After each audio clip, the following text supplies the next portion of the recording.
هیواد کې د اوبو د مدیریت هڅې.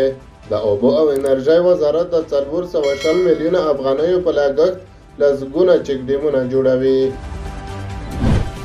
د ملي دفاع سرپرست وزیر د ستر درستیز د روغتیایي چارو قومندانۍ له مرکز څخه لیدنه وکړه. سلام ستړي مشئ، پام وکړئ د امپراتور ټي وي یوټیوب چینل څخه دوه تازه او مهمو خبرونو ته.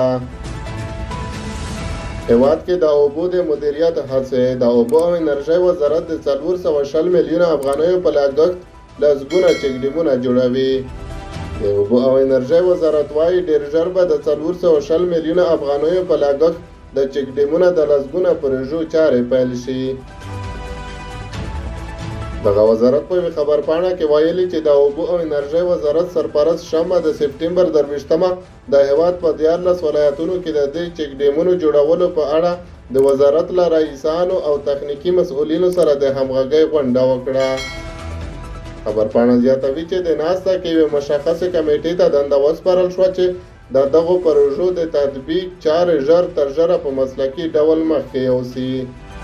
خبرپاڼه کې راغلی چې د اوبو د بحران د مدیریت، د موسمي سیلابونو د کنټرول، د اوبو د سرچینو د پیاوړتیا او په هیواد کې د سیلابونو او وچکالۍ د بندونو د کمولو په موخه د هیواد په 14 ولایتونو کې د 140 چک ډیمونو د پروژو د تطبیق مسؤلیت د حکومت د مشرتابه له لوري د اوبو او انرژۍ وزارت ته وسپارل شو.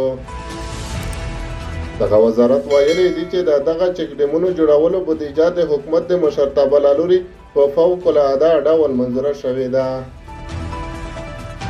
د اوبو او انرژۍ وزارت په وینا د دې پروژو په پلي کېدو سره به له وچکالۍ سره د مبارزې، د اوبو د سرچینو د مدیریت او پیاوړتیا په برخه کې مثبت او ګټور ګام پورته شي. په یو بل خبر کې اورئ چې د ملي دفاع سرپرست وزیر د ستر درستیز روغتیایي چارو قومندانۍ له مرکز څخه لیدنه وکړه. د روغتیایي چارو مسؤلینو او ډاکټرانو خپل ګزارشونه، پیشنهاد، فعالیتونه، لاسته راوړنې او همدارنګه نوې فعالې شوې څانګې اندوکرینالوژي، سی ټي سکین، دستګاه او طبي ماشین آلاتو فعالېدل له رهبرۍ سره شریک کړل. ورپسې د ملي دفاع سرپرست وزیر مولوي محمد یعقوب مجاهد له ناروغانو سره د نیک چلند په کولو او نویو څانګو او ماشین آلاتو په فعالېدلو سره د دوی شپه او ورځ هڅې وستایلې او همداراز د دوی د ستونزو او مشکلاتو د حل کولو ډاډ یې ورکړ.